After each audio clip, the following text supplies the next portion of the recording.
O nosso destino final continua sendo a Patagônia, mas antes de seguir para o extremo sul do continente, a gente decidiu fazer uma parada que talvez seja uma das mais importantes de toda a expedição.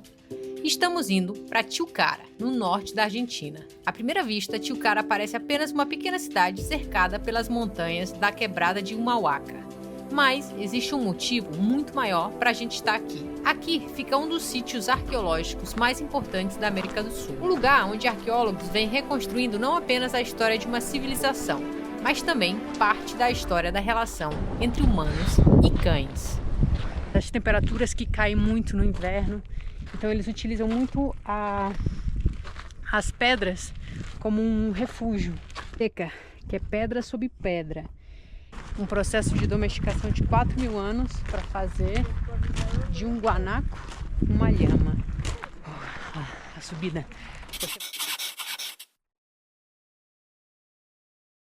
A partir de agora, a gente começa uma nova fase. O Nevasca 2.0 ficou pronto mais uma vez.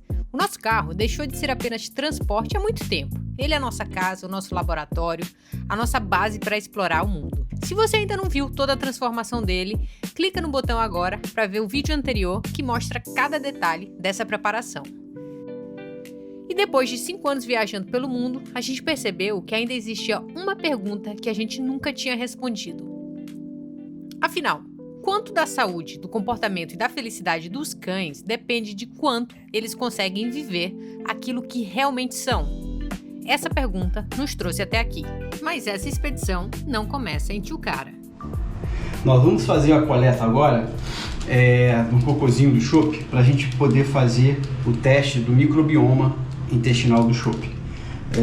Nós vamos fazer a coleta agora. O chope está há um pouquinho mais de 6 meses em ambiente urbano, 100% urbano, e nós estamos indo agora para a Patagônia. Então vamos fazer o teste agora, vamos fazer um teste quando chegar na Patagônia e vamos fazer um teste quando a gente sair da Patagônia.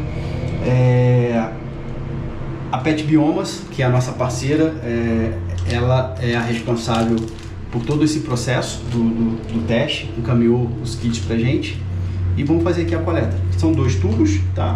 Vamos colocar aqui fezes nos 2 tubinhos com os equipamentos que ele nos encaminhou e vamos colocar no correio, que inclusive já vem com o cartãozinho de postagem. A ideia é acompanhar como as mudanças de ambiente, alimentação, rotina e contato com a natureza influenciam a comunidade de bilhões de micro-organismos que vivem no intestino dele e que hoje sabemos ter relação direta com imunidade, metabolismo, comportamento e saúde. Se a nossa hipótese estiver certa, essa expedição não vai mostrar apenas lugares diferentes. Ela pode mostrar, na prática, como viver mais próximo da própria essência também transforma a saúde por dentro. E a Pet Biomas, ela pensa em tudo. Ela manda os catacacas, né? Pra gente poder jogar fora, né? As sobras. Então a gente vai fechar bem. Afinal de contas, nós estamos num ambiente onde não é a nossa casa. A gente não quer. A gente quer fazer tudo com bastante higiene e não deixar cheiro nem dejetos para ninguém. A gente fecha direitinho aqui. Prontinho. As 2 amostras estão aqui. Agora a gente vai colocar dentro da embalagem que é fornecida pela Pet Biomas e postar. Se você também quer testar ou precisa testar o microbioma do seu pet, procure o cupom de desconto na legenda. Tilcara é uma pequena cidade no norte da Argentina, no coração da quebrada de Humahuaca, cercada por montanhas coloridas, paisagens áridas e uma história muito mais profunda do que parece à primeira vista. É aqui que está o Pucará de Tilcara, um antigo assentamento pré-hispânico reconstituído parcialmente e hoje integrado a um museu arqueológico que ajuda a entender como viviam os povos que ocuparam essa região antes da chegada dos europeus. Para nós, se tornou uma parada essencial para começar a entender como era o vínculo entre humanos e cães muito antes da vida moderna.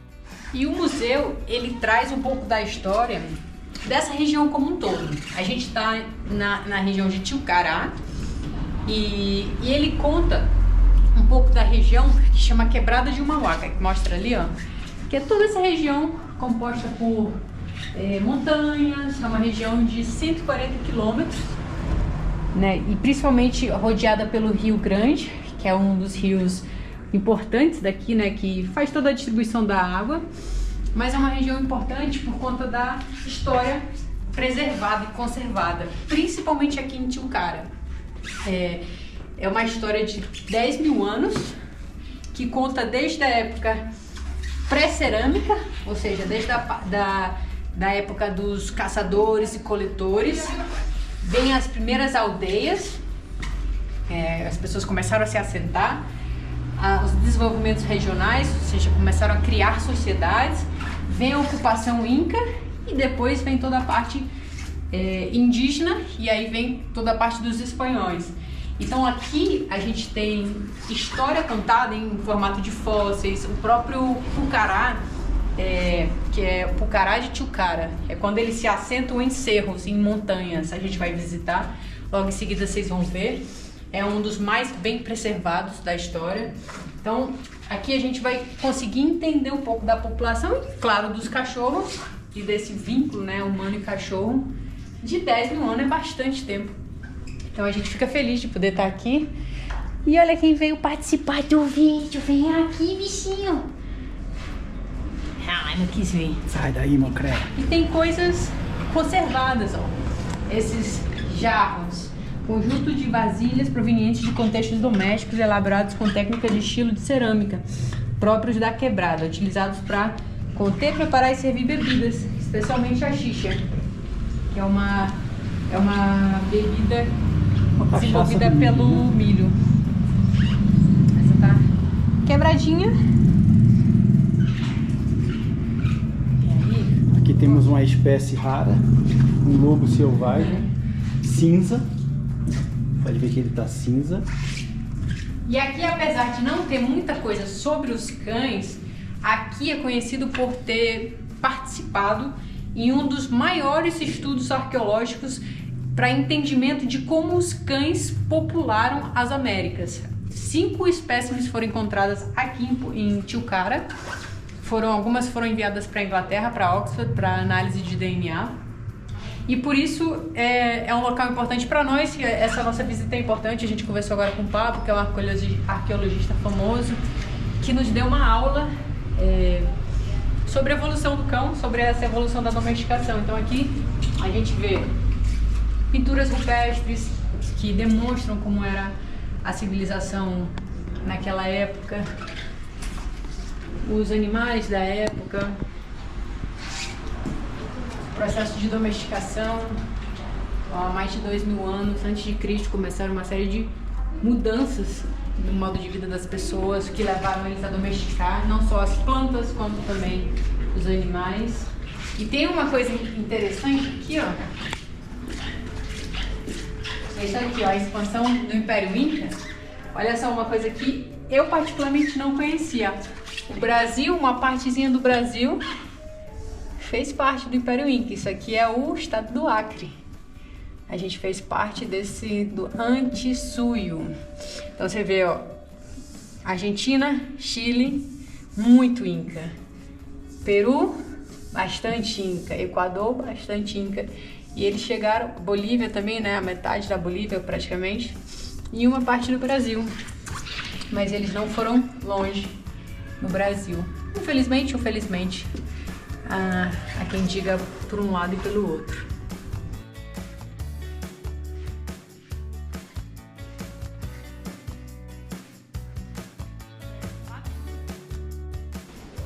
Estamos na fila pra Charla. Nós 3. Eu também vai participar. E aqui aconteceu uma daquelas coincidências que mudam completamente uma viagem. No dia da nossa visita, encontramos o arqueólogo Pablo Mercoli, conduzindo uma aula de campo com estudantes de antropologia e arqueologia da Universidade de Buenos Aires. Pablo é pesquisador e dedica sua carreira a reconstruir a história de sociedades que viveram nessa região, investigando como elas se relacionavam com o ambiente e com os animais, ao longo de milhares de anos. Tivemos o privilégio de acompanhar parte dessa aula, fazer perguntas e entender esse lugar não apenas como um sítio arqueológico, mas como um verdadeiro laboratório a céu aberto, onde cada descoberta ajuda a contar um novo capítulo da história da relação entre humanos e cães. A gente costuma olhar para um sítio arqueológico imaginando apenas pedras antigas, mas cada parede, cada objeto e cada vestígio encontrado aqui contam uma história. E algumas dessas descobertas podem mudar completamente a maneira como a gente enxerga os cães hoje.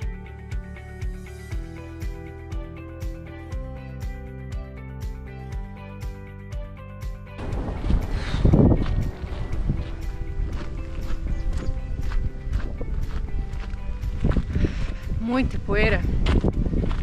Hoje eu vim sozinha, nossa pousadinha fica 15 minutos do sítio arqueológico. Você dá uma voltinha, passa aqui rente ao rio. Rio Grande está aqui, apesar dele estar seco, época de seca por aqui. Atravessa a ponte que está ali na frente e chega. Cheguei e vou participar do tour guiado. Nosso guia está ali na frente de bonezinho. Começamos.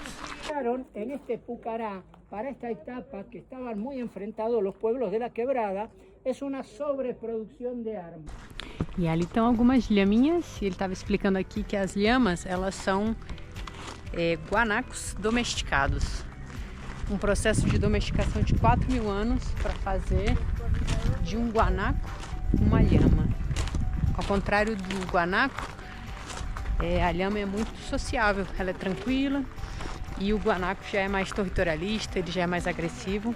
Então todo esse processo de domesticação, de trazer os filhotes dos guanacos para dentro de casa, ver eles crescerem, controlar a comida, né? Você vai a subida. Você vai selecionando quais vão cruzar e você vai selecionando os mais tranquilos. Fez com que, depois de 4.000 anos, surgisse uma outra espécie. Na verdade não é uma espécie nova, né? Mas é um animal novo, que é a lhama.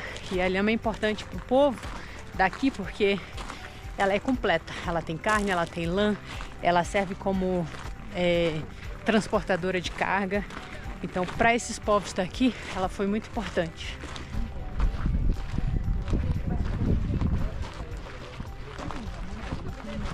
Por aqui a gente vê que existe uma inteligência grande no passado.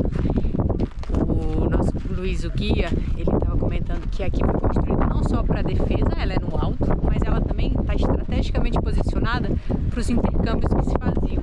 Por exemplo, ali para o leste, você vê que tem uma entrada entre as montanhas. Eles faziam o intercâmbio naquela direção. Para cá é o norte, então ali já tem outra entrada entre as montanhas. Para o oeste tem uma outra entrada e para o sul outra entrada. Então tudo era feito com uma inteligência de se antecipar às questões e para antecipar a sobrevivência do povo daqui. Durante as escavações aqui no Pucará de Tilcara, alguns arqueólogos encontraram um dos indícios mais emocionantes dessa história. Em alguns sepultamentos, cães foram enterrados juntos com seres humanos. Aqui talvez está o ponto mais interessante, pelo menos para mim, são as tumbas. As pessoas eram enterradas dentro das suas casas. Então aqui era a porta de casa, você vê que ela era pequenininha. E aqui estima-se que o ambiente do enterro era de 1,5 metro de profundidade. E já se estima, aqui foram encontrados fósseis de cães também enterrados juntos com seres humanos. Então estima-se e presume-se que já existia vínculo desde então. Na arqueologia, um enterro dificilmente acontece por acaso. Quando duas espécies compartilham um mesmo espaço funerário, isso muitas vezes revela que existia um vínculo importante entre elas. Esses cães não estavam apenas circulando pelo povoado, eles faziam parte da comunidade, dividiam o cotidiano, o trabalho e, ao que tudo indica, até os rituais mais importantes daquela sociedade. O que sabemos é que os cães já existiam quando populações já começavam a formar comunidades mais permanentes. E foi nesse contexto que humanos e cães passaram a compartilhar muito mais do que espaço. Compartilhavam tarefas, proteção, compartilhavam a vida. Os cães viviam inseridos em um contexto, tinham função, tinham movimento, participavam da rotina, faziam parte de uma comunidade. Talvez seja justamente esse contexto que estamos tentando compreender hoje. Que as populações mais sociáveis, comunicativas e avançadas tecnologicamente tenham sido aquelas menos agressivas. E se isso for verdade, pode ser que os humanos tenham de alguma forma se autodomesticado, com a sociabilidade sendo um fator fundamental para a passagem da cultura para as próximas gerações e a propagação de ideias e tecnologias. Não surpreende que esses humanos mais amigáveis tenham sido os que eventualmente conquistaram os lobos. Os humanos mais agressivos se tornariam mais isolados e acabariam empobrecendo culturalmente e tecnologicamente, sendo superados competitivamente pelos humanos mais sociáveis. Estudos que focam no aspecto cultural da relação entre humanos e cães durante o Pleistoceno têm evidências de que nós enterrávamos cães mortos, revelando uma possível relação espiritual entre cães e humanos, que envolvia um ritual funerário. A partir desses rituais, acabamos tendo a possibilidade de conhecer alguns dos primeiros cães, como um indivíduo com 33 mil anos de idade, recuperado nas montanhas de Altai, na Sibéria, um dos ambientes mais inóspitos do planeta Terra. Isso porque ao enterrar os esqueletos, as possibilidades de preservação aumentaram enormemente. Esse é um trecho do episódio 1 da trilha sobre essência no ecossistema entre espécies. Aparentemente, o vínculo entre humanos e cães já existe há muito tempo. Se o vínculo não é algo recente, então por que há tantos problemas na nossa atual relação com os nossos pets? Vivemos em uma época com mais informações sobre cães do que nunca, e paradoxalmente, muitos tutores nunca se sentiram tão perdidos para tomar decisões. Um profissional diz uma coisa, outro diz outra, a internet oferece milhares de respostas prontas, mas poucos ajudam a entender o contexto por trás de todas elas. Por isso, criamos o primeiro e mais completo ecossistema que reúne em um só lugar ciência, história, comportamento, medicina veterinária, especialistas, materiais práticos e uma comunidade de pessoas que compartilham a mesma pergunta: como oferecer uma vida melhor aos nossos cães? O Entre Espécies não nasceu para formar pessoas que concordam com a gente. Ela nasceu para formar tutores que consigam pensar melhor, fazer perguntas melhores e, principalmente, tomar decisões melhores para si e para os seus cães. No fim das contas, entender a história dos cães não é sobre viver no passado. É sobre construir um futuro melhor ao lado deles. Se você sente que perdeu a conexão com o seu cão e está vendo outras questões aparecerem, estamos aqui. Você não precisa passar por tudo isso sozinho. Vem fazer parte da primeira geração Entre Espécies.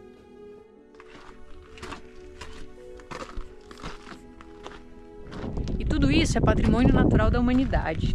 Foram 18 pucarás nessa região, mas só esse foi reconstituído, e ele está parcialmente reconstituído.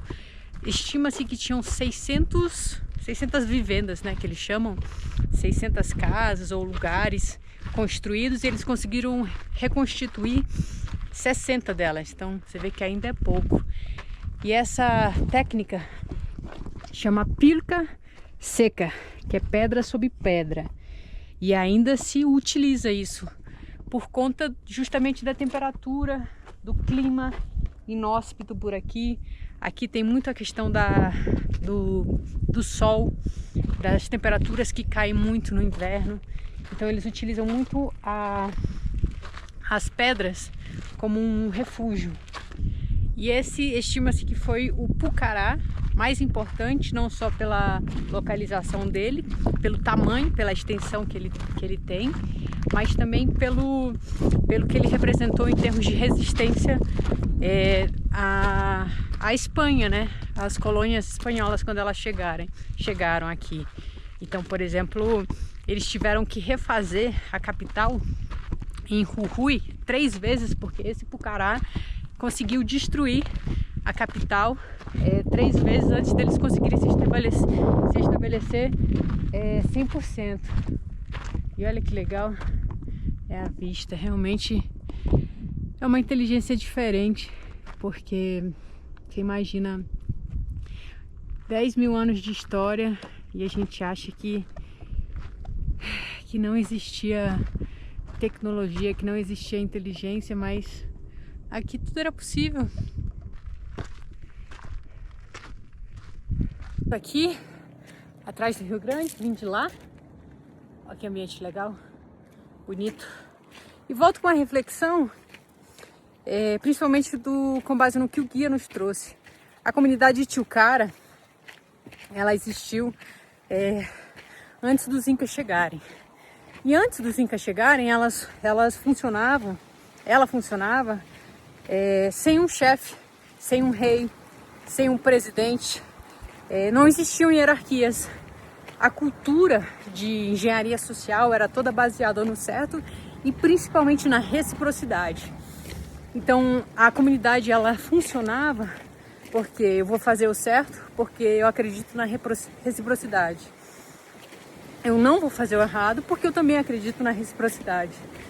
E funcionava. Ela chegou a ser uma das comunidades, né, dos impérios aqui mais importantes. Inclusive foi uma das que conseguiu combater de fato os espanhóis por muito tempo.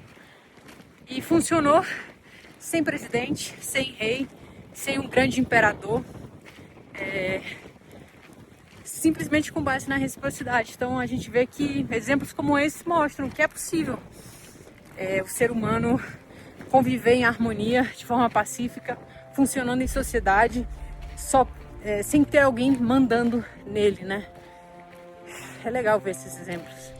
Tilcara não respondeu todas as nossas perguntas. Na verdade, criou dezenas de outras. Se há milhares de anos os cães já ocupavam um lugar tão importante na vida das pessoas, o que será que nós esquecemos ao longo do caminho?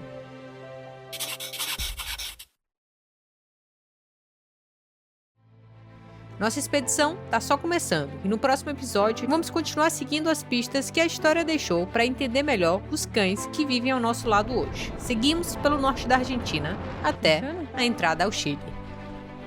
Tem gente lá. Prontinhos para pegar a estrada. Pra cá, Chup, vem.